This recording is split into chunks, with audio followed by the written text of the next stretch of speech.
Hallelujah. Yan. Blessed be the name of the Lord.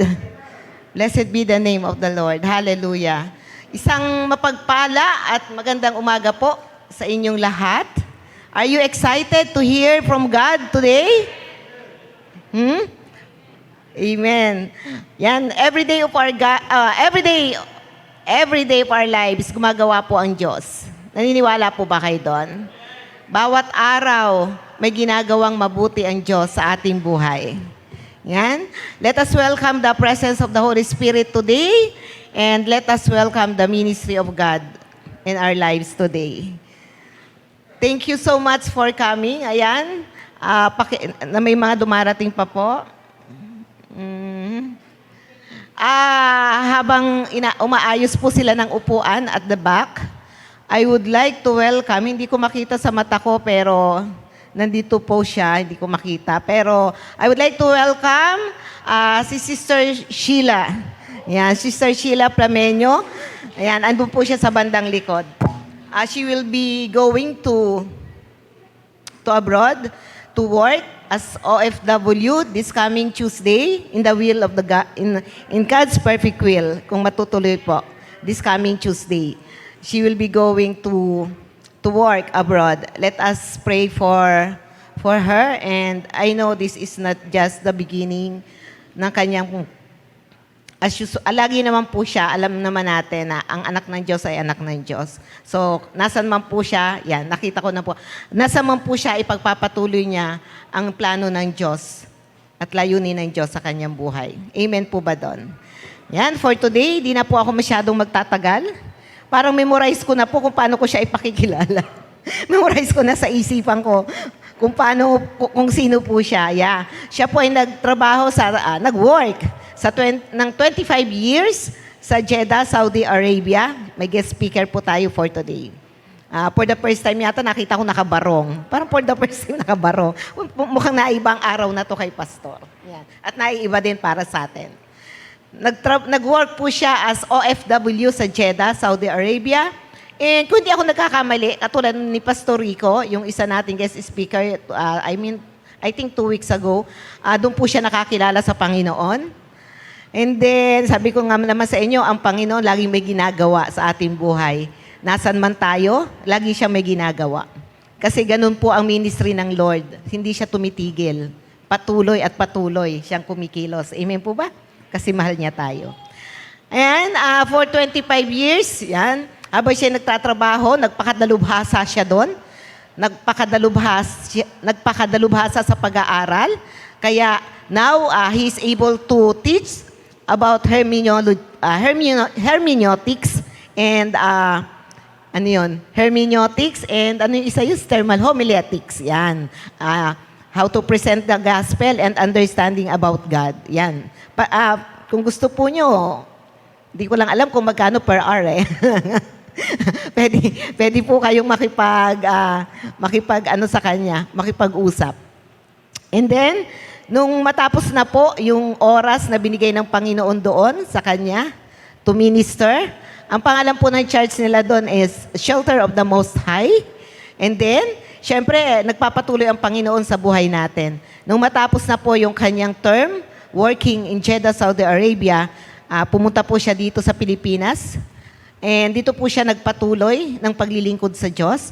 And now, the same name of church in Jeddah, Shelter of the Most High, nakatayo po siya ngayon sa Kalantipay, Baliwag, Bulacan. Ayun. Doon po sila na kanyang asawa na Sister RC. Excited po ako every time na nandito siya, and I know mapapalakas po niya ang ating buhay spiritual. Ladies and gentlemen, children of the Most High God, let us all welcome the messenger of God for today, Pastor Ray Carino.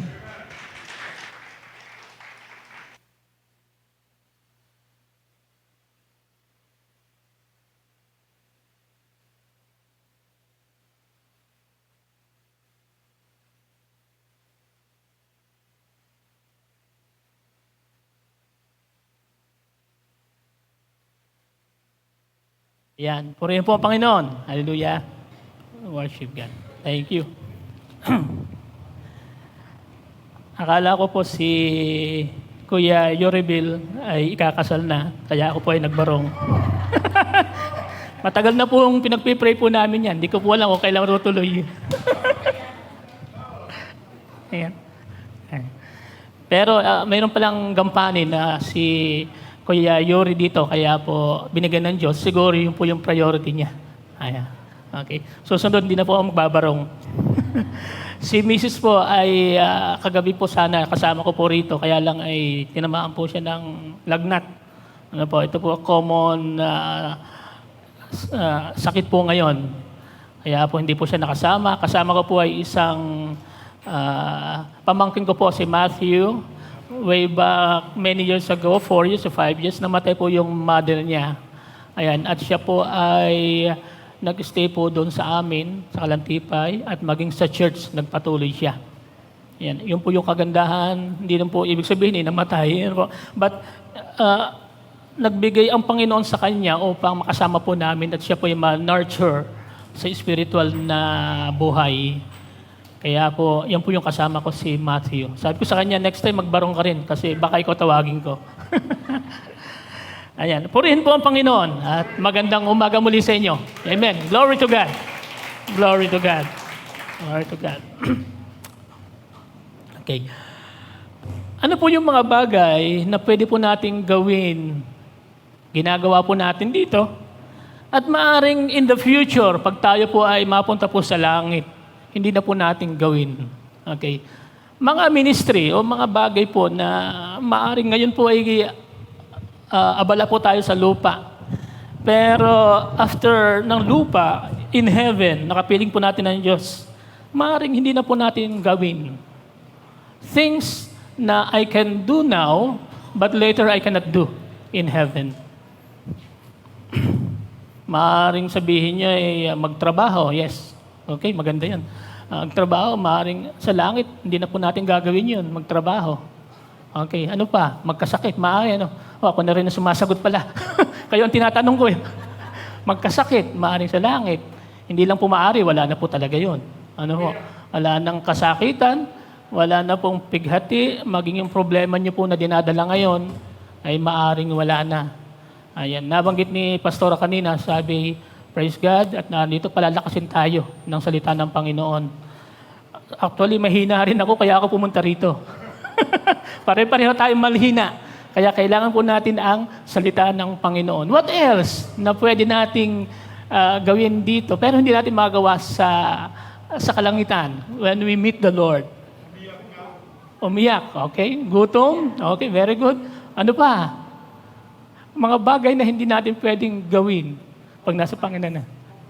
Okay, compromising, mga bagay, no? Naging maaring dito, nakakompromise tayo sa mga bagay. Pag nandun na tayo, ay wala na because it's the perfect place. Okay, so you will see a perfection, no? Nakikita natin yung perfection. Now, yung kayang ginawa natin kanina na umawit, we can still do, no? Di ba? Yun pa rin, magagawa natin yun, naawit tayo sa Panginoon. What about prayer? Okay? What about prayer? Hindi ko lang alam kasi hindi pa ako nakapunta roon. Pero that is a place of perfection. And prayer is a communication with God. Continuous pa rin yung communication. Pero yung request siguro, prayer, supplication, no? Maaring, Lord, bigyan mo akong kakanin ko, palakasin mo ako. Maaring hindi na po yun. But it's a prayer, communication. Okay, what else? Na pwede nating hindi gawin na, wala na doon. Okay, witnessing. Witnessing, ito po yung ating gagawin ngayon. Okay, na punto po ni Pastora. Witnessing. Kasi pag sa langit, hindi na po natin gagawin yun, di ba? Sino pang mag-witness doon? Ay lahat mga believers. Lahat ay nag-i-amen. Lahat ay nagpupuri sa Panginoon. What else? Ano po na ating gagawin? Witnessing.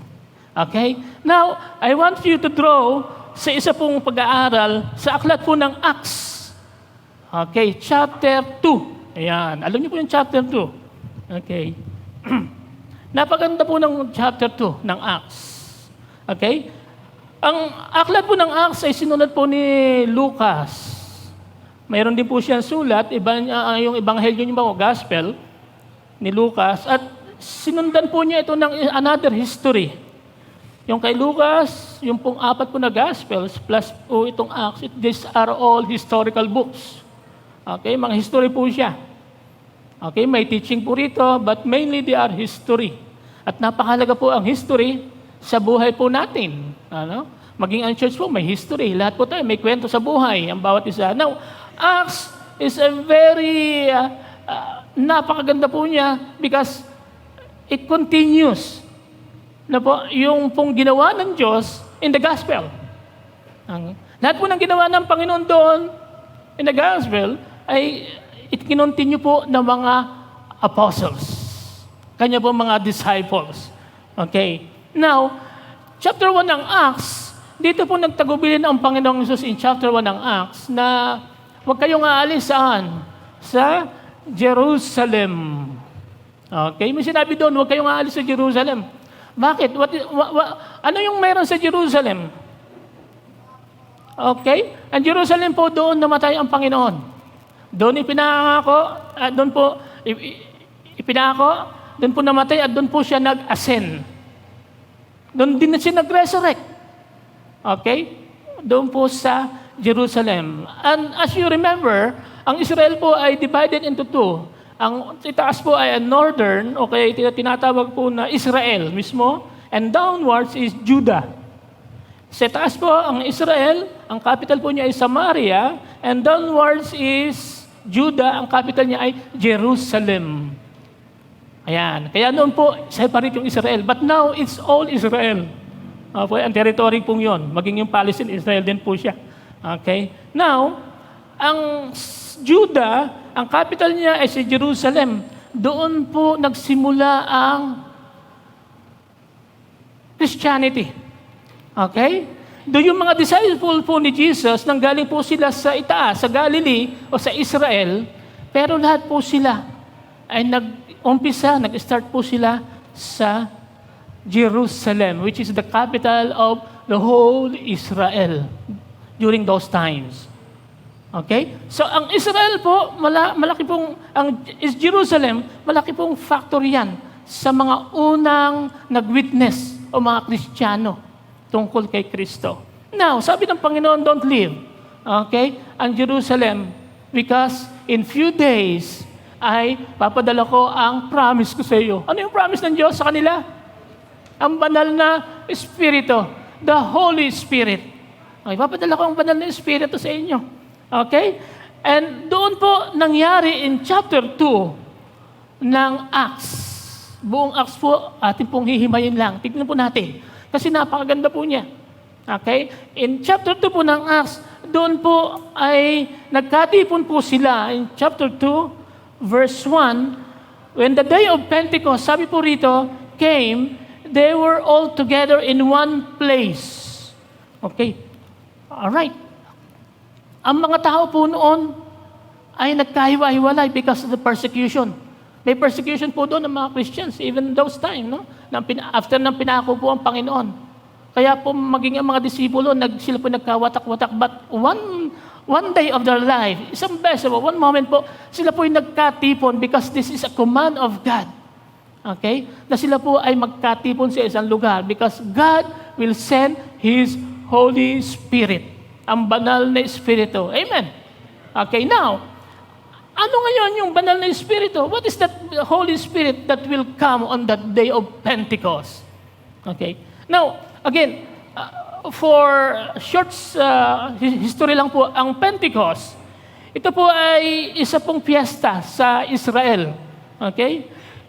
Isa pong, ayun. Ang Pentecost po ay isang piyesta po sa Israel. Ay, tuwan ko lang sandali. Hop. Ayan. Okay. Isa pong piyesta po siya sa Israel, wherein mayroon po nakapaloob na mga iba't ibang piyesta. So, ibig sabihin, it is a grand piyesta, ang Pentecost. Okay? Ang Pentecost po, during that time, na pumunta sila sa Jerusalem, ay maraming tao. Okay? Because it's the feast, so maraming tao pumunta sa iba't ibang lugar. So, may mga Hudyo po, galing po sa Rome, galing po sa nearby sa Greece, okay? And sa Syria, Jordan, meron din sa Saudi Arabia. surrounding the Israel, ay may mga Hudyo po na na-scatter po doon. At during festival, dapat silang pumunta. Mandatory po yun. Pumunta sila sa Jerusalem. So many people were there. Okay? So lahat ng mga Hudyo nandoon, at pati yung mga nakiki-osyosyo, o nakikichismis, oy, ano ba yung nangyayari doon? Pumupunta rin sila. Okay? So maraming tao sa Jerusalem that time when the Holy Spirit came. Pumunta po sa kanila. No, Pentecost, this is a festival of weeks. Sinasabi po nila, no? Pag sinabi yung Pentecost, from the word itself is pente or 5. Okay? These are 50 days. Okay? 50 days po ibig sabihin nun. Ibig sabihin po, meron po silang weeks. So in 1 week is 7, times 7 is 49. Plus 1, and that is Pentecost. So meron po silang celebration noon after 7 weeks of festivities, preparation, and on the last day, which is 50 days, ito po yung Pentecost. At dito po, meron silang, nagbibigay po sila, nag-aalay po sila ng kanilang first fruits. Okay? Mga ani po nila, harvest. Lahat po nila binibigay po because nagpapasalamat sila sa Panginoon. Maging yung Passover po, ginaganap din po during this time. Okay? Lahat po yun ay nagkakaisa. So, ibig sabihin, pinipicture po natin dito na maraming tao. Na iba ay nanggaling sa ibang lugar. At iba-ibang lingwahe, mayroon sila. Okay? Lahat po, nandoon sila sa Jerusalem. At gusto nilang makita, ano ba yung Pentecost? Ano ba yung festival na ito ng mga Hudyo? Now, yung time pong yun, niloob ng Diyos na ipedala ng Ama ang banal na Espiritu sa kanila on that moment. Okay? So nakita po natin, yan po yung chapter 2. Okay? So makikita po natin doon, sabi po rito in following verse, suddenly a sound like the blowing of a violent wind. Okay? Meron pong dalawang klase na pinipicture po rito with the pigs. Sinoshow po niya dito yung banal na Espiritu. Because the Holy Spirit is, you cannot touch. Okay? Hindi mo siya makikita. Okay? But there are two things na bagay na ipinakita rito. Sabi doon, may violent wind. Okay? Violent. Ibig sabihin, kakaiba. Paano magkakaroon ng violent wind? Okay? What source yun?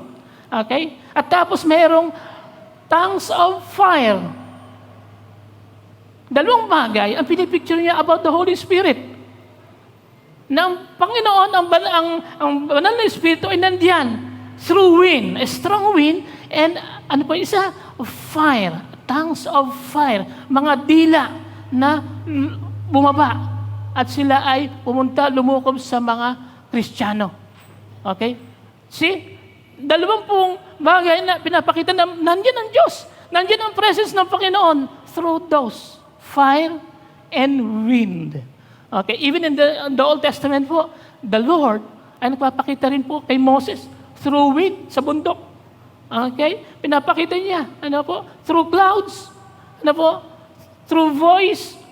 Pinapakita niya, that's the presence of God. It means, nandyan ang banal na Espiritu, nandyan ang Diyos sa inyo. Okay? In that moment, alam niyo po ang nangyari. Kung babasahin niyo po downwards, sabi po rito, they saw what seemed to be tongues of fire that separated and came to rest on each of them. All of them were filled with the Holy Spirit and began to speak in other tongues as the Spirit enabled them. Okay? Nagsalita po sila ng wika. Okay? Anong wika yon? Okay, maaring yung iba ay nagsalita ng Hebrew, yung iba hindi nila alam, yung mga nakakaalam ng Hebrew, yung iba ay nagsalita po, sabi nga po rito, there are 7 places na mayroon silang mga dialects. Okay? There are 15 of them na ilis po rito. Okay? So, meron silang dialect doon, meron silang salita rin doon, meron din sa kabila, pero those people na nag-follow kay Jesus, nung sila po ay nalukuban ng Banal na Espiritu, nagsalita siya. Kung anong salita nung isa, yun din ang kanyang sinalita. Ay yung isa naman, ganun din ang nangyari. At lahat sila ay nakapakinig ng salita ng Panginoon. Amen? And there are many places po rito. Sabi po niya, mayroong Parthian, mayroong Cappadocia, mayroong Mesopotamia, may Media, may Sosa, Elam, Judea, Arabia, Egypt, Crete, sa Rome, sa Asia po, okay, Pamphylia, lahat po ito. Mga lugar, iba't ibang lugar, na yung mga tao po, nakita po nila yung kapangyarihan ng Diyos. Bakit itong mga ito? Taga rito sila sa Jerusalem, taga-Israel sila, bakit alam nila yung lingwahe ko? Okay? And what is that? That's the power of the Holy Spirit. Actually, dito po makikita natin yung unang gift na binigay sa mga apostles, no? Yung gift of tongues. Okay, nagsalita sila, nag-preach sila, narinig nila yung kanilang sinabi about Christ, about the Messiah. Alright, tingnan niyo po kung gaano ka-powerful po ang Holy Spirit. And this is the start of the church. Ito po yung inauguration po ng church ni Cristo. Ito po yung inauguration po ng church po natin. Dito po nag-umpisa. At from its infancy, yung simula po ng church, lumagana po siya. Now, ano yung bagay na nagpalaganap o nag-develop o kayo nag-improve o kayo nag-continue po yung mga tao? Ano po yung mga bagay? Bakit po ang isang church ay nagko-continue po siya? Bakit hindi pa siya tumigil noon pa? Kahit may problema, bakit nagpapatuloy siya? Nagpe-persevere. My friends, gusto kong tignan po natin yung buong verse 42. Okay? Ng chapter 2 ng Acts. Kasi may sinabi po rito in verse 42, sabi niya, they devoted themselves to the apostles' teaching, fellowshipping, breaking of bread, and prayer. 4 yun na bagay. Okay? 4 na bagay. Sabi niya, yung pong teaching, yung doctrine, yung turo ng mga apostles, they continued. But what made them na sila ay mag-persevere? Isang word na nakita po natin doon yung isang they devoted themselves. Devoted, bago po yung devoted, sabi doon, they continually devoted themselves. 2 ang sinabi doon, but it means same thing. Yung continually, tsaka yung pong devotion, iisa lang po siya yun. Okay? Pero yung emphasis po ng Bible, nandito, sabi doon matindi. Talagang kahit anong mangyari, they are devoted to the church. They are devoted to God. Hindi sila nagpapaliban, maging sa fellowship, nandoon sila. Kahit anong mangyari, kahit may masakit ka, nandoon pa rin sila. They devoted themselves. Continually. Walang putol. Hindi umaatras. Laging nandiyan pag may gawain, nandun lagi sa church na kay Kristo. Brethren, this is a question for us. Kaya sabi ko, maaring tayo ay nanlalamig. Maging ako minsan, nanlalamig din. Meron tayong mga pangailangan sa buhay. But the church of God, yung pong sinimulan na yung church, tingnan niyo po, kung yung mga tao po noon nag-stop, tumigil po sila sa kanila pong paghayo, pag-preach sa mga tao. Okay, tumigil po sila at hindi po sila sumuporta sa church. Okay? Tumigil po sila at nandun lang sila sa bahay. Tumigil po sila at wala po silang ginagawa sa church. Ano kaya ang church ngayon? Magko-continue ba? O hindi? My question. Go-continue ba ang church? O hindi? Hindi. Sinong yes? Magko-continue. Okay? Magko-continue pa rin yan. Kaya lang, maaring kayo mag-stop, maaring hindi masisave. Pero the church will continue. Okay, why? Kasi yun yung design ng Diyos. If you remember, when Pastor Rico, tinanong ko siya nung nakaraan, Pastor, ano ba yung pinrich mo last time? Kasi mamaya, maulit ko, walang mag-amen sa akin. About the kingdom of God. Okay. About the kingdom of God. Okay. Ang rule ng Panginoon, ang plano ng Panginoon, even in Genesis, is to rule. Ang tao, mag-rule over. Saan? Sa mga animals. Lahat. Sila ang magpapakain, mag-aayos po ng mga nilikha ng Diyos. Okay. Yung word rule, it's a ruler. May maglilid. Na may maglilid. Okay. Kaya nga po, isang question po namin, bakit yung pastor po na sabi, Pastor, ano ba yung Bakit yung mga kings in the Old Testament, lagi silang nagkakasala, mamaya maayos sila sa Diyos, sumatawag, mamaya naman ayaw nilang tumawag sa Diyos. And they seek doon po mga idols na influensyan po sila ng mga ibang tribes. Lagi sila nag-fail sa idolatry o pagsamba sa ibang Diyos-Diyosan. Bakit ganun ang mga Kristiyano? Bakit ganun ang mga hari noon? Why? Alam niyo po, because they are looking for somebody, for the Messiah, who will rule perfectly. Lahat po ng mga rulers ngayon ay imperfect. Maging po kami, maging po kayo, na nag-lead po sa church, we are all imperfect. Why? Because we are looking forward na in due time, God will raise a Messiah, a perfect person, a perfect God, to rule us. Kasi gusto po natin maayos eh. Brethren, wag po kayong mawalan po ng pag-asa. Okay? Because sometimes sabi niya, ang gobyerno po natin in the past and in today, maging in the future, even in previous administrations, maging po yung ating nasa local governments, ba't ganun na lang sila? Okay? Because the rule of man is imperfect. Don't expect na sila po'y gagawa ng mabuti o kalimitan po yan ang inclination po nila gumawa ng masama. Alright? Ayaw ko po nagiging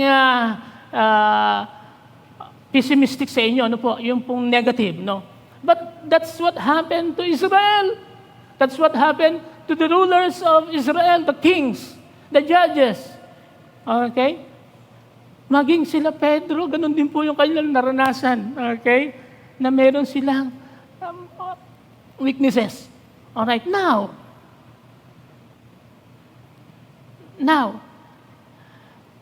ano yung nag-touch sa puso ng mga tao? Why they have to persevere? Okay? Ano yung mga bagay na bakit ganun na lamang sila yung nag-devote sa church upang magpatuloy po ito? Kasi after po nito, alam nyo, si Pedro, ginamit ng Panginoon. Si Paul, na-convert po siya. Marami siya napuntang lugar. Nag-mission po siya doon. Maaring tayo, wala pa tayong mini-mission. Isa pa lang yung church na ating pinupuntahan. Pero marami silang napuntahan. And they preached the Word of God. Brethren, maybe they are not anointed. Maybe hindi sila binigyan ng kapangyarihan ng Panginoon, ng Holy Spirit. Maaring hindi sila nagpatuloy sa gawain kasi hindi nag-grow yung church. Brethren, tingnan po natin in the following verses. Noong pong sila ay nakasiyahan ng Panginoon, si Pedro, ano po nangyari after this? Yung pong paglukom po ng banal na Espiritu, yun po yung empowerment na ikaw ibibigyan ng kapangyarihan ng Panginoon. Kaya nga po dito, maging ako po, ayaw kong tumayo, Lord, Lord, empower me. Strengthen me, Lord. Give me your wisdom. No? Bigyan mo po ako. Because we need empowerment from God. Huwag po kayong tatayo nang wala po kayong banal na Espiritu. O hindi nyo po humingi sa Panginoon. Lord, give me. Bukas po ako'y tatayo sa inyo. In whatever ministry meron kami rito. Lord, empower me. Give me strength, Lord. Give me wisdom especially. Para ako'y makatayo. Makikita nyo po yan. When you stand here, and just po, God will be blessed on you sa pagtayo nyo because you ask her blessing first.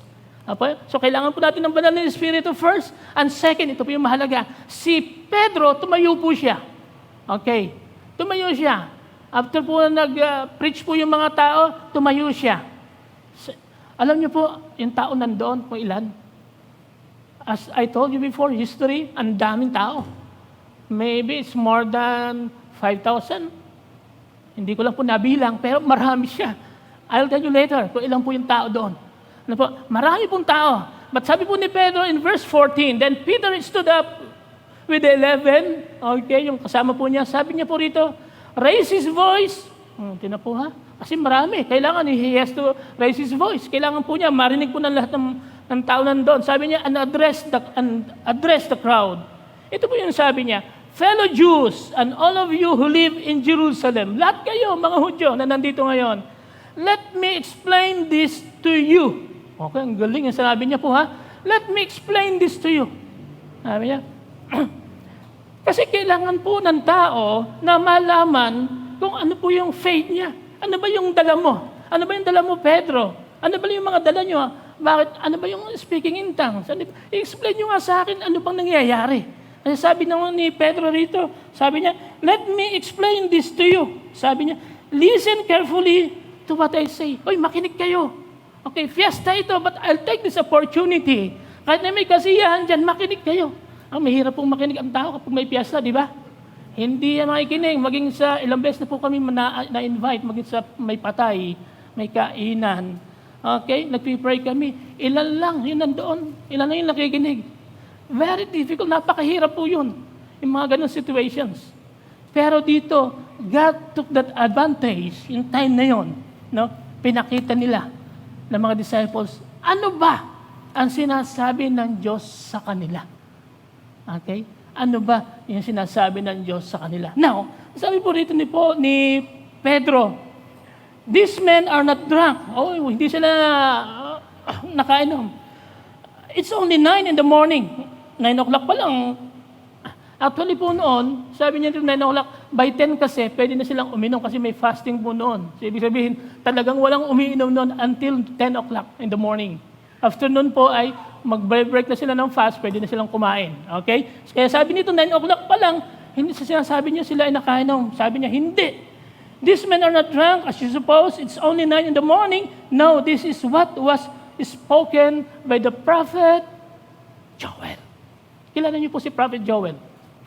In the Old Testament, again, it's a history, na po, si Prophet Joel, the time na ang Israel po ay masakop po sila ng Assyria, and then susunod po ay Babylonia.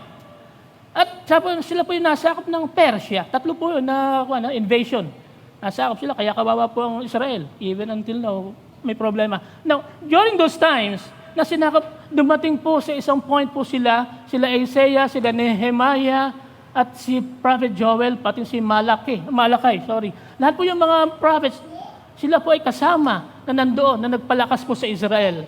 And one of them is Prophet Joel. One time, sa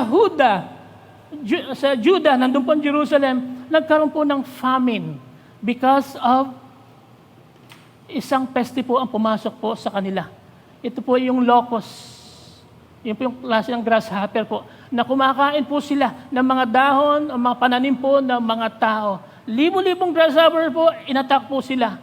At naubos po kanilang pananim, namatay ang mga hayop po nila because wala silang makaing grass. Kaya maging ang tao po, nagkaroon po ng hunger in those times. Kaya po rito, si Prophet Joel sumulat po sa kanila, sa mga Israel. Ano po yung sabi niya? In verse 17, now, this is what spoken by the prophet Joel. In the last days, God says, I will pour out my spirit on all people. Your sons and daughters will prophesy. Your young men will see visions, and your old men will dream dreams. Okay? Sabi niya, even on the servants, both men and women, I will pour out my spirit in those days, and they will prophesy. I will show wonders in the heaven above, and signs on the earth below, blood and fire, and billows of smoke. No, makikita niyo po, kung pinipicturean niyo po, sinasabi ni Prophet Joel dito, kailan po ito nang sinabi niya? 500 years ago, before nung Pentecost. Tingnan niyo, ang tagal nun, ha? Pero nag-prophesy siya na ang banal na Espiritu will be poured out on you, and everyone will speak in tongues and do miracles. Yan po, ha? The sun will be turned to darkness and the moon to blood before the coming of the great and glorious day of the Lord. Ito pinapaganda. Sabi niya rito, mangyayari lahat yun. Kaya lang, ito yung kailangan niyo. Everyone who calls in the name of the Lord will be saved. Okay? Mangyayari man lahat ng klase ng himala, miracles, wonders, sa church. Okay, dito. Pero may isang sabi po si Prophet Joel dito, only those who call on the name of the Lord will be saved. Yun lang mga taong tatawag sa Diyos ang masay-save. Tingnan niyo po, maging yung mga bagay na mga extraordinary mga makakita po natin. Ano po, na nangyayari ngayon. Sometimes we send, ay malapit na dumating ang Panginoon. Ang Diyos nandyan na. Baka bukas o later, sa makalawa, bumalik ang Panginoon. See, maaring these are signs, but those signs, 500 years ago, sinabi ni Prophet Joel sa kanila. Pero alam niyo po, eventually, nung sila lumapit sa Diyos, kay Yahweh, sinabi ni Prophet Joel doon na lahat yan bibigay ng Panginoon. Manunumbalik yung iyong pananim, ang lahat kayo i-bless ng Panginoon. Okay? Ano po yung isang susi doon? Calling in the name of the Lord. Amen? Tumatawag ba tayo sa Panginoon? In times of crisis, at maging hindi crisis sa buhay natin, may problema tayo o wala, tumatawag ba tayo sa Panginoon? Maaring hindi na. Hindi ko alam Pero maaring hindi tayo tumatawag sa Panginoon. No? Maaring selective lang. Nung ako nag-60, nag-70 years old, doon lang ako tatawag sa iyo, Lord. Okay? Occasional. Is it a Christian attitude? Okay? Ang sabi dito ni Prophet Joel, everyone who calls on the name of the Lord will be saved. Lahat ng tatawag, maniniwala sa Diyos, will be saved. What about Matthew 7:21? Alam niyo po sabi sa Matthew 7:21, hindi lahat ng tumatawag sa akin ay maliligtas. It's an opposite of what Prophet Joel was saying. Yung tatawag. Okay? Kaya lang kay Matthew, sabi niya, yun lang sumusunod sa akin. Tumatawag ka nga, but you are not following. Ang sinasabi ni Joel dito, Prophet Joel, yung pong totoong tumatawag sa kanya because pag tumawag ka, meron siyang following. May obedience siya. Kailangan nyo, no? Hindi lang tayo tatawag sa Diyos, kailangan sumunod tayo. Okay? Nagre-request tayo sa Panginoon, tumatawag tayo, pero hindi tayo sumusunod sa kanyang utos. Ano yung mga utos niya? Napakarami. Pero isa lang ang naalala ko sa utos ng Panginoon. Love. Why? Because love, it compasses everything. Pati yung anger nyo, mawawala. Pati yung mga kaaway mo, mawawala yan because of love. I just remember that yun ang command ng Panginoon, yung pagmamahal. It is the greatest of all. Sabi sa 1 Corinthians 13, tungkol sa love. Diba? 1 Corinthians 13, sa 11 pa lang, tsaka 12 na chapters, tinakil po ni Paul doon about the gifts. Okay? Maging speaking in tongues, maging yung miracles, maging yung healing, pati yung preaching, yung pong pagpapalakas sa kapatiran, lahat po ng gifts, tinakil po doon. And in chapter 14, tinakil din po ni Paul about yung pong prophesying, whatever po na paghayag ng salita ng Panginoon. But in 13, tinakil po niya yung isang bagay na kailangan mo. Para ikaw magamit ng Panginoon, may regalo ka ng Panginoon, kailangan mo nito ng love. Pagmamahal. Pag wala kang magmamahal, tumatayo ka sa harapan, wala kang pagmamahal, ano yun? You will be sound like a clanging cymbal. Parang gong lang yan. Malakas ka nga pero wala kang heart, wala kang pagmamahal. Amen? Okay? Now, I'm talking to you dito, yung pong kailangan ng tao, yung love. When you work sa vineyard ng Panginoon, kahit ikaw magpapagamit sa Panginoon, kapag ikaw'y Kristiyano na, huwag mong tatanggalin ang hindi magmahal. Amen? Kailangan po natin because yung po yung nagtitrigger po sa atin upang mag-persevere. Okay? Mag-persevere. Yun po yung nangyari dito. Tingnan nyo ha.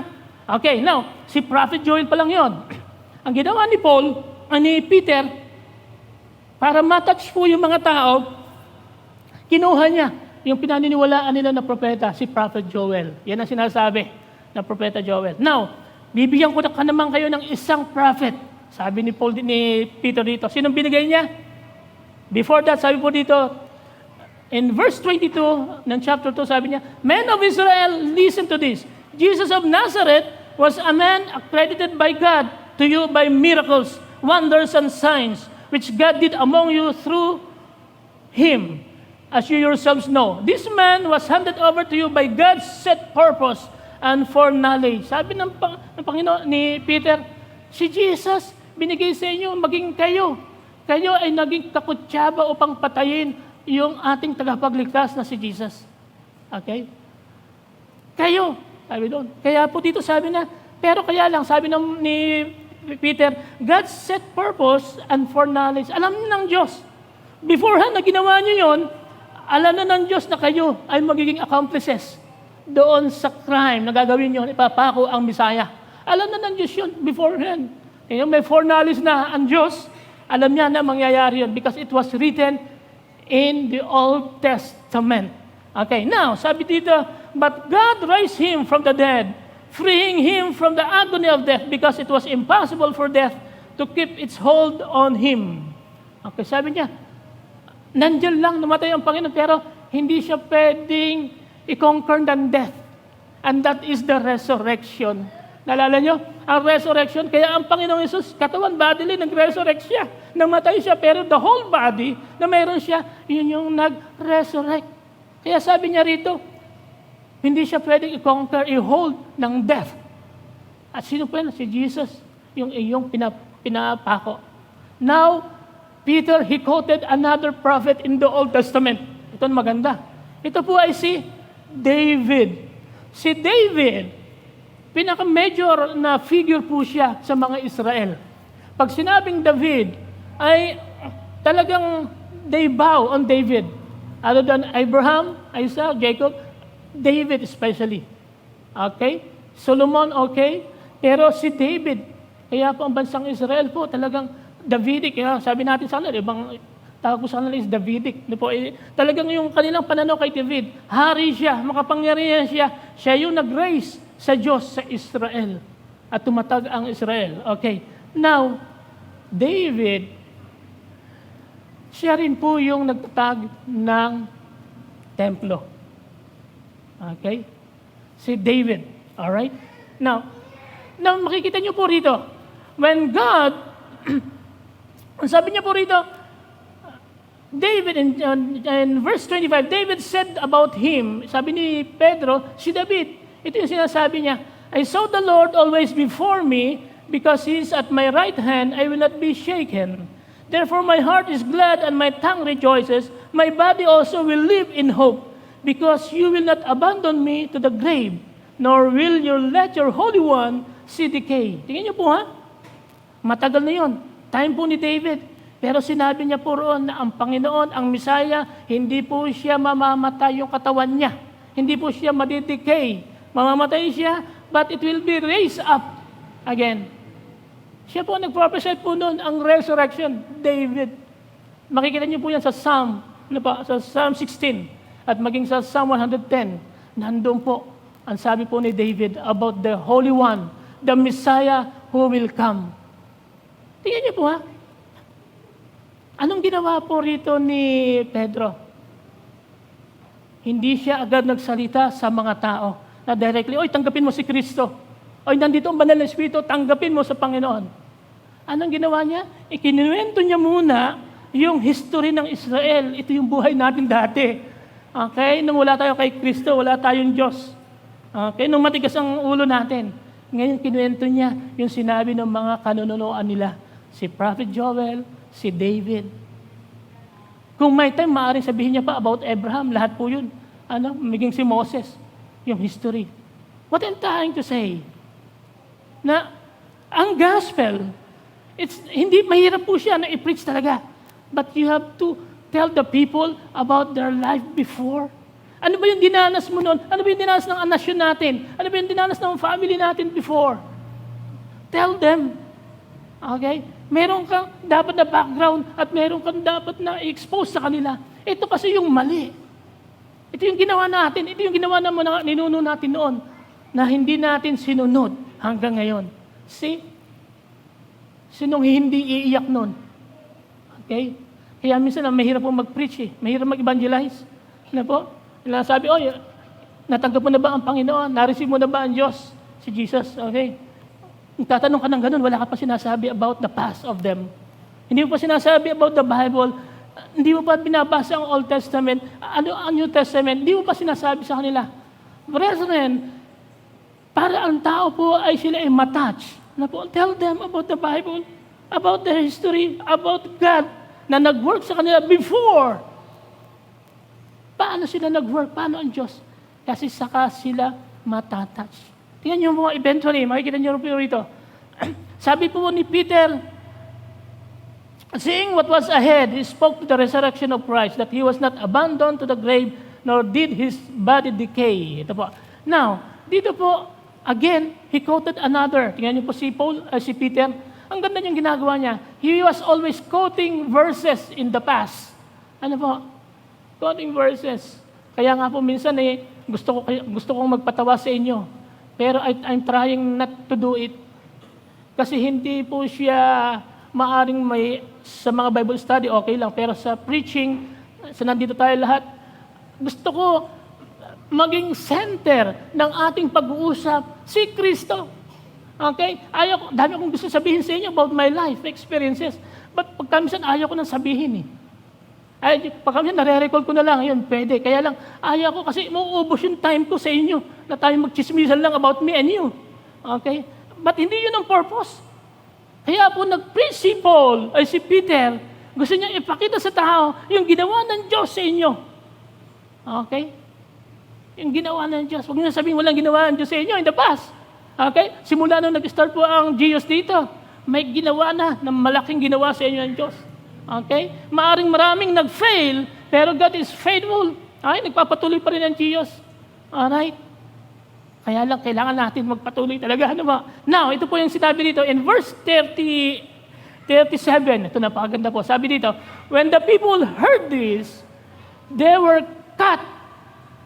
Sabi doon, to heart. Sila daw po ay na-touch. Verse 37, napakaganda po. Sabi, nung narinig po nila yon, yung kwento po, yung history nila na ganun pala, na-remind sila na yung palang Kristo na hinihintay po nila doon na Messiah ay si Jesus Christ. Okay? They were cut to heart. They were pierced. Para bang yung yung tinusok ang Panginoon? They were pierced na po. Tinusok yung kanilang puso sa salita ng Panginoon. This is my worry nowadays. Ilan yung mga tao na natatouch ng Panginoon? Ilan yung mga tao pag nakapakinig ng salita ng Panginoon na talagang natouch sila? They were cut sa kanilang puso. Ilan yung mga tao nagbabago? Ilan yung mga taong tatawag sa Panginoon after na sila makapakinig ng salita niya? Anong problema? Is it the preacher? Maari. Sabi ko lang, kaya yung mga preacher talagang dapat mag-aral. Okay? Maari yung mga preachers. Kasi may mga preachers na ilan ay medyo superficial. Ibig sabihin, medyo bababaw ang explanation. Lagi agad sa application, it's good. No? Kaya lang maaaring bigyan natin siya ng kagandahan. Ibalik natin sila sa book. Anong sinasabi ng book? It's not anong sinasabi ng tao. Okay? Maaaring sa picture, but especially sa tao rin yan. Kahit maganda yung pagtuturo mo, kahit yung preaching mo maayos, kung yung tao natutulog, hindi nakikinig, ano ang mangyayari doon? They will not be cut into their heart ang salita ng Panginoon. Amen? Kahit ano pong gawin po natin dito, kahit na mag-tumbling po ako rito, kahit mag-praise and worship ulit tayo, your heart will not be touched. Okay? Because wala ang Panginoon sa iyo. Hindi ka nakikinig. Kaya nga sabi ni Prophet Joel dito, listen ni Peter, listen to me carefully. Sabi niya. Yung po ang sabi niya sa tao, ang daming tao niyan, listen to me carefully. Carefully. Be attentive. Makinig ka. Kasi salita po ng Diyos ito. Amen? Minsan lang po natin gagawin to tuwing linggo. Hindi po everyday na kami magpipreach. Hindi po everyday na may tatayo po sa harap. Once lang siya. Pero alam niyo po ang ginawa nila. They devoted themselves. Hindi lang po tuwing Sunday o Saturday sila noon, but every day of their lives, sila po ay nakakatipon at nag-aaral ng salita ng Panginoon. Okay, sabi po doon in verse 42, they devoted themselves continually to the apostles' teaching. Tingnan nyo, ang ganda. Yung 2 oras nga lang, kulang pa. Naiinip na kayo.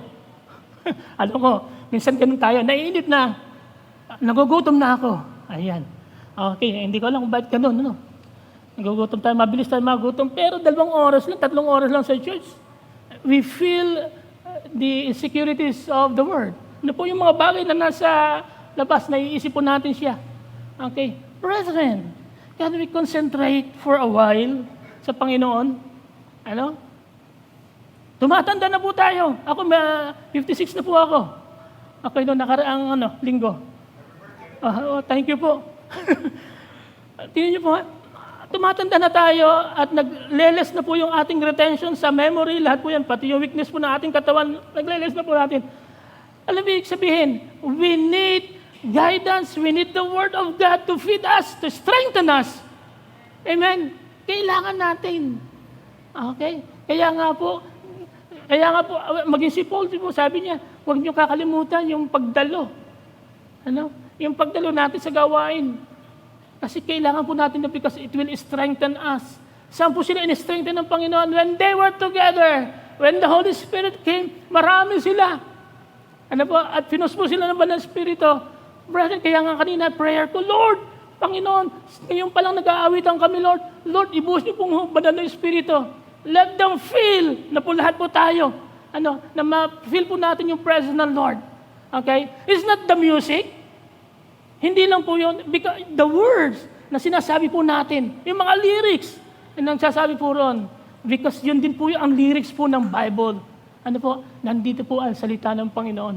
Amen? Can I have a clap offering for the Lord?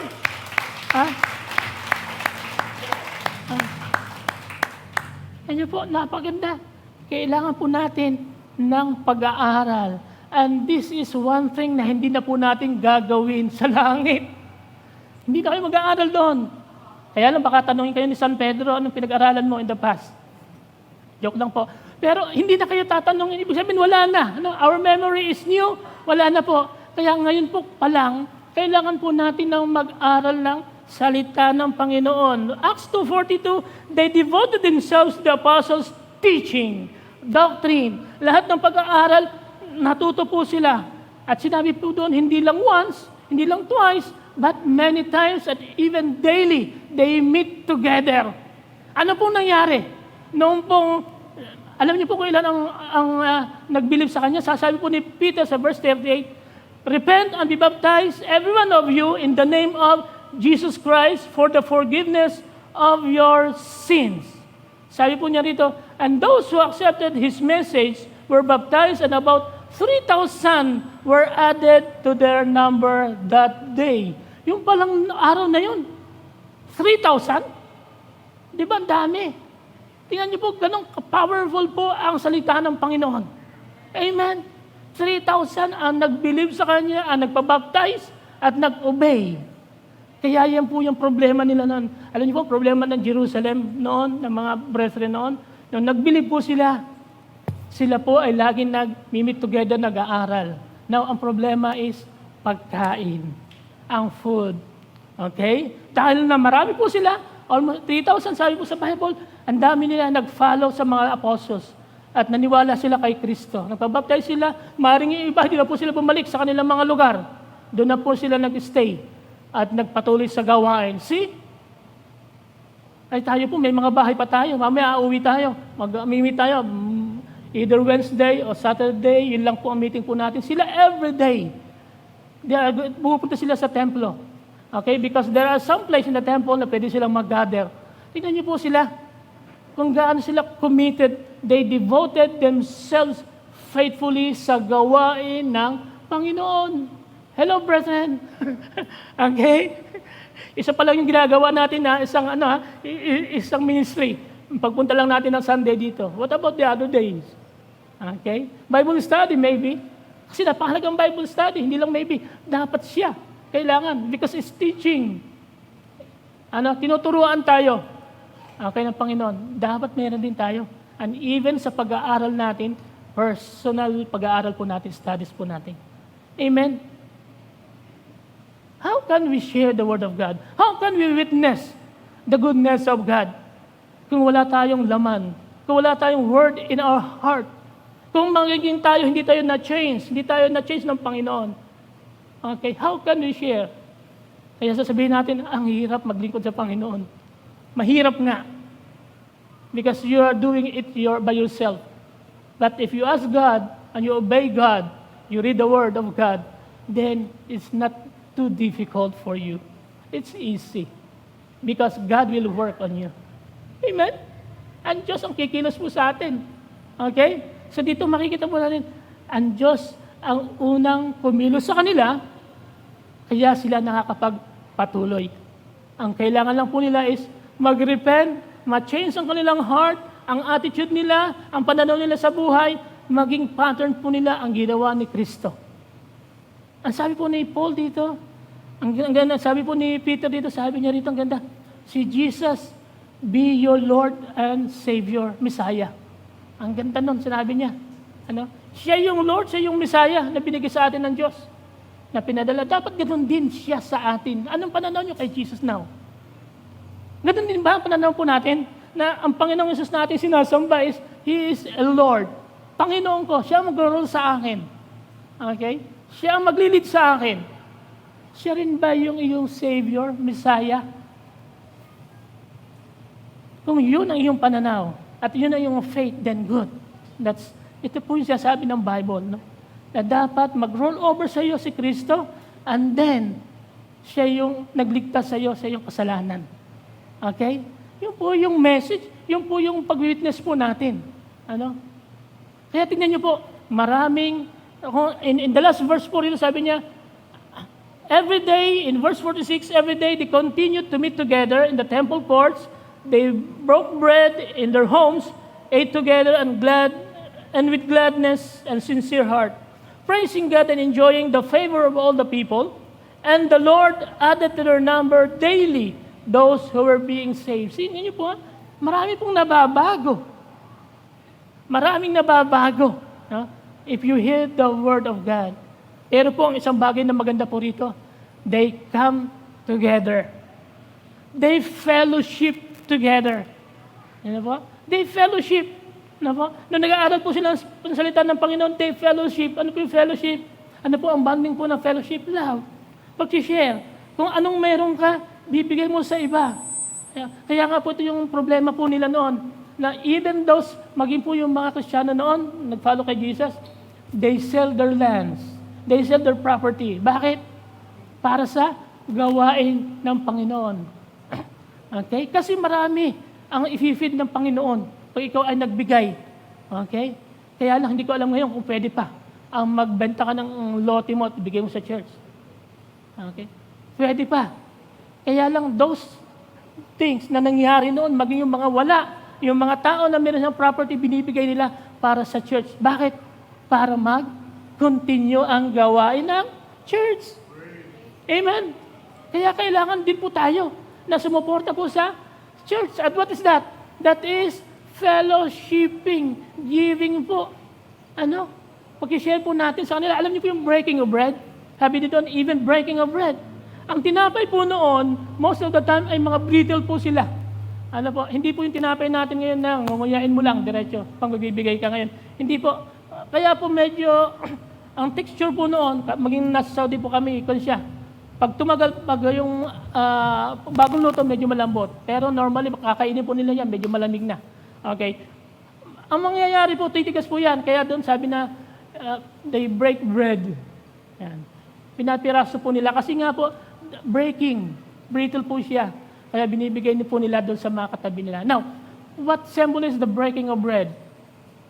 First, dito nga po, hindi po nila alam. Maaaring it may mean yung pong Lord's Supper.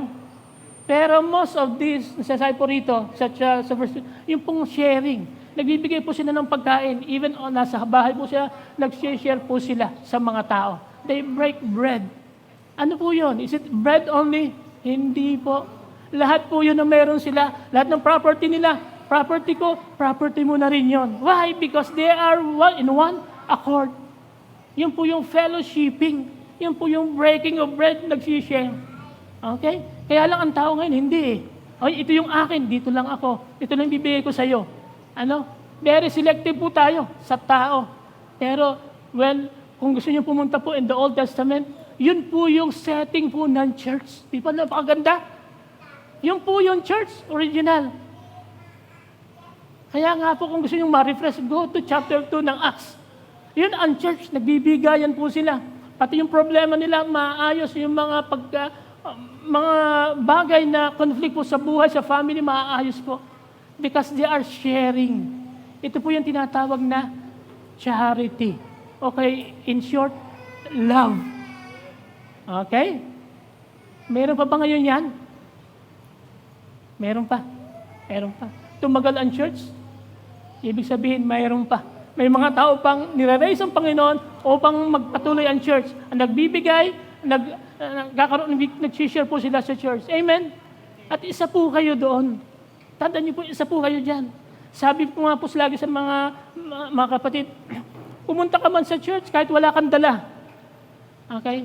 Because pumunta ka sa church in order to give praise to the Lord, to give thanks.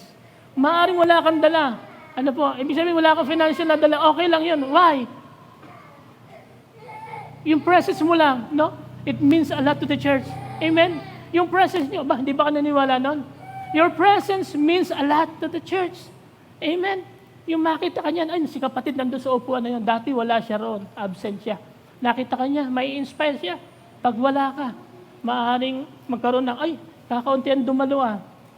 Kakaunti pa yung mga tao. Di ba? Your presence means a lot to the church, to the congregation. Amen? Mga kapatid, ano po, whatever na mayroon tayo, ang sasabi sa atin ng Panginoon dito, let us share. I-share natin. Especially sa gawain ng Panginoon. Your effort, ang lakas nyo, na may malakas po tayo, mga kabataan, na may lakas po kayo, lalo na po kayo, para yung mga eagle, malakas pa, ibigay natin sa Diyos. Okay, let us give all to God. Because in the first place, hindi naman atin to. Uuwi po tayo na wala po tayong lupa. Uuwi po tayo sa kalangitan, wala po tayong kotse. Wala po tayong pag-aari. Maging ang church pong ito, iiwan po natin to. Kung sino po mauna po sa atin, iiwan po natin to. Okay? But, paano yung mga tao nag-devote? Devoted sila. Nag-continue po ang church. Okay? Because may mga tao na nag-sacrifice for the church. Brethren, it's a challenge for us. Why not witness, sacrifice also para po sa church? Alam niyo po yung ginawa nila na pagmamahal sa brethren sa church? Yun po yung witness po nila. Kahit hindi ka magsalita, kapag ikaw ay nakita ng tao na gumawa sa church ng kabutihan, tumulong sa gawain ng church, nagsalita ka na rin. And many of them, sabi po rito, the Lord added to their number daily those who are being saved because of your works, your generosity, your goodness to other people. Maraming na-bless sa iyo at na-inspire. Not there is God, may Diyos na nagpapala. Ayaw nyo ba nun? This is the message of God today to us, sa ating po lahat. Ano po? Tayo po, first of all, tayo po lahat ay laging magbasa ng Bible. Let's see, yung mga promises ng Panginoon. Na-fulfill yung mga promises ng Panginoon in the past. Why not until now? I-fulfill niya po sa atin. Ano po? And what God needs from us, yung pong devotion po natin. Devotion po natin. Okay? Alam ko po, marami tayong mga trabaho. But God needs our devotion. A continued, steadfast devotion po sa Diyos. Nandyan pa rin. Huwag tayong patitigil sa Panginoon, sa paglilingkod sa Panginoon, sa pag-aaral ng salita ng Panginoon. Amen? Wag na wag po. Brethren, today, God, ang message po sa ating Panginoon is ang kanyang banal na Espiritu that will strengthen us. Who will strengthen us in all what we do? Lahat po ng ating gagawin. Maging po dito sa church, I pray na ang Panginoon pa rin, ang Holy Spirit, ang patuloy pong kumilos po sa atin. Kasi napakahalaga po nun. Yan po yung susi upang ang ating mga puso po hipuin ng Diyos at mabago at mag-obey po sa Kanya. Kaya po sabi po rito again, in verse 42, they devoted themselves to the apostles' teaching and to the fellowship, to the breaking of bread, and to prayer. Lahat po yan ay ginagawa po natin. Maaring hindi na po nagatin gawin yan sa kalangitan. Kaya po dapat dito pa lang ginagawa na po natin while we are still alive and in the ministry. Glory to God. Glory to God. Hallelujah. Hallelujah. Hallelujah. Aming Diyos, kami po yung nagpapasalamat, Panginoon, sa inyong salita, Lord. Sapagkat ang Banal na Espiritu po, ang iyong presence sa amin, yan po yung nagpapalakas. Mahina po kami pumunta ng church, Panginoon. Mahina po kami lahat, Lord. But you strengthen us because of your word. Because your word, Lord, is the light. Ang iyong pong salita, Panginoon, nagbibigay po ng buhay. Ang iyong salita po ang katotohanan. Kaya po, marami pong salamat. Muli, napakinggan po namin those people in the past. Si Prophet Joel, maging po si David, maging si Pedro, Panginoon. These people, Panginoon, na lumakad po sa inyo at talagang, Lord, pinakilala po kayo na kayo ang Messiah. Marami pong salamat because we remember them through your word na sila ay nagpagal para po sa inyong ubasan, Panginoon. Para po sa kingdom. Para po sa church. Para po sa gawain nyo. Lord, may imitate po namin ang mga taong ito, ang mga disciples, even Paul, Panginoon. Marami pang silang ginawa, Panginoon, sa Book of Acts na hindi po namin nabasa. It's just a part of it, Lord, na aming napakinggan. Pero Lord, ganun pa man, Panginoon, kasama po kami sa mga taong na lumalakad, Panginoon, na mayroon po kaming devoted heart, Lord. Kaya po, Lord, thank you, oh God. Thank you for the Jesus is our shelter sa Jesus, Panginoon. At nagpatuloy po ito, Lord, and church na establish hanggang ngayon, Panginoon. Nagpo-progress po, Panginoon, sa iyong biyaya. Thank you for the life of each one, lahat po ng mga brethren nandito.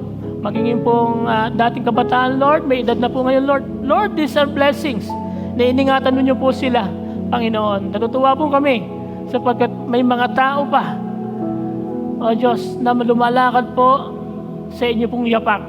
Lumalakad po sa yapak ng mga apostol at naglalakad po, Panginoon, sa inyong salita, O Diyos. Kaya thank you, O God, maging si Pastora, Lord. We pray for her, O Lord. Ang patuloy na leading niyo po dito sa church at lahat po ng mga leaders din po, Panginoon. Salamat, O Lord. Nurture us, Lord, by your word. Kasi ito lang po yung aming dapat dalhin, ang iyong salita. At nothing else. Nothing else, Lord. Ang iyong salita, Lord. The rest, ay ito pa yung mawawala. Mga bagay na temporal. But your word, Lord, is eternal. Hindi po ito mawawala, Panginoon. Laging nandito, O Diyos. Ang magbibigay po, ang magbabago po ng puso at buhay ng bawat manampalataya, O God. Salamat, Lord. Salamat po sa Jesus. Thank you, Lord. And Lord, I pray personally, na pag igawan niyo po, Panginoon, ang iyong banal na Espiritu, strengthen them always, Lord, sa lahat po ng gawain, Lord. Dito po sa Jesus, Lord. Maging po sa lahat ng mga churches, I pray, Lord. We are praying, Panginoon. Hindi lang po sa Jesus, even outside, Lord. Maraming church din po na kailangan po ng support in prayer, Lord. Maging financial maaari, Panginoon. In physical, Panginoon. They need workers, Lord. Lord, kailangan po ng inyo pong church, Lord, ay lumago, Panginoon. Nawa, maging kami, Panginoon, makasama ang bawat isa po sa amin. Maging member po ng ministry, O Lord. Maging ang iyong pong salita. Sapagkat ito po ang backbone po ng church. Ang iyong salita, Panginoon. At ito po yung inuutos niyo po sa amin. Go and make a disciple. Salamat po muli.